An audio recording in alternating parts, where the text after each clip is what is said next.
எல்லா தமிழ் மக்களுக்கும் என்னுடைய வணக்கம். ரொம்ப ஈஸியாக செஞ்செடுக்க முடிஞ்ச ஒரு இன்ஸ்டன்ட் தோசையோட ரெசிபி, ஒரு ஸ்வீட் தோசை, இனிப்பாக இருக்கிற தோசை. அதோட ரெசிபி தான் இன்றைக்கி நான் உங்கள் கூட ஷேர் பண்ண போகிறது. எப்படி செய்யலான்னு பார்த்துட்டு வரலாம். அதுக்காக ஒரு கப்பு பச்சரிசி நான் ஊற வச்சுருக்கு. எந்த டைப் பச்சரிசி வேணாலும் நீங்கள் எடுத்துக்கலாம். அதில் 1/4 டீஸ்பூன் அளவுக்கு வெந்தயம் சேர்த்துருக்கு. நல்ல ஒரு 2-3 டைம் கழுகிக்கோங்க. அதுக்கப்புறம் தேவையான அளவுக்கு தண்ணி ஊற்றி நம்ம இது ஒரு 3 to 4 மணி நேரம் வரைக்கும் ஊற வைக்கணும். அது கூடவே 1/2 கப் அளவுக்கு வெல்லம், வெல்லத்தோட அளவு வந்து நம்ம அரிசி எடுத்த அதே கப்புக்கு 1/2 கப் அளவுக்கு வெல்லம் இடிச்செடுத்துருக்கு. அதில் 1/2 கப் அளவுக்கு தண்ணியும் சேர்த்து அதுவும் ஊற வச்சிருக்கு. இந்த வெல்லம் வந்து நம்ம சூடு பண்ணி சிரப் பண்ணி எடுக்கணுன்ட்டு அவசியம் இல்லை. இந்த அரிசி ஊறுற டைமுக்குள்ளே இந்த வெல்லமும் தண்ணிக்குள்ளே நல்லா மெல்ட் ஆகி கிடைக்கும். அப்போ அந்த தண்ணி ஊற்றி தான் நம்ம இந்த அரிசி அரைச்செடுக்கணும்.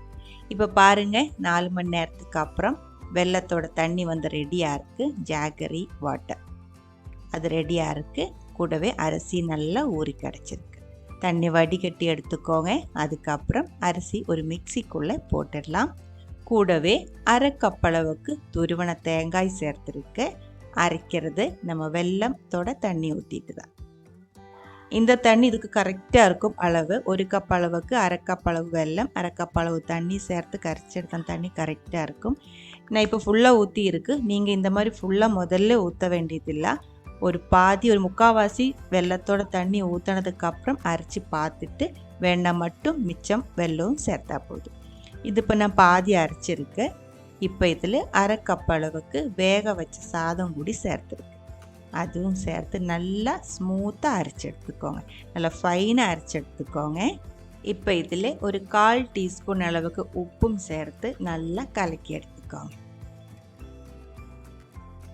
இதோட கன்சிஸ்டன்சி பார்த்துக்கோங்க. நம்ம தோசை மாவில் அரைக்கும் இல்லைங்களா, அதே மாதிரி இருக்கணும். ரொம்ப தண்ணி மாதிரி ஆகி போகக்கூடாது, அதே மாதிரி இட்லி மாவு மாதிரி திக்காகவும் போகக்கூடாது.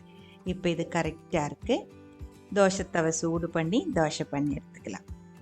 நான்ஸ்டிக் பேன் தான் வச்சுருக்கு. முதல்ல அதில் எண்ணெய் எதுவுமே தடவி விட வேண்டியதில்லை. ஒரு கரண்டி ஃபுல்லாக மாவு ஊற்றி நைஸாக இது வந்து ஸ்ப்ரெட் பண்ணி எடுத்துக்கோங்க, விரிச்சு எடுத்துக்கோங்க. தோசை தவையில், நான்ஸ்டிக் தோசை தவையில் முதல்ல வந்துட்டு எண்ணெய் தடவி மாவு ஊற்றி செஞ்சிருச்சுன்னா இதே மாதிரி நைஸாக ரவுண்ட் ஷேப்பில் பண்ணி எடுக்க முடியாது. மாவு வந்து கட்டியாகி போயிடும், அங்கே இங்கெல்லாம் கட்டாகி போயிடும். அதனால நம்ம இதில் முதல்ல எண்ணெய் ஊற்றலை. தோசை ஆனதுக்கப்புறம் அதுக்கு மேலே மட்டும் நான் வந்து நெய் ஊற்றிருக்கு. ஒரு டீஸ்பூன் இல்லை 1/2 டீஸ்பூன் அளவுக்கு நெய் அதுக்கு மேலே இதே மாதிரி மெதுவாக தடவி விட்டுருக்கு. இந்த ஜாகரி தோசைக்கு நெய்யோட டேஸ்ட்டு தான் நல்லா பர்ஃபெக்டாக மேட்ச் ஆகும்.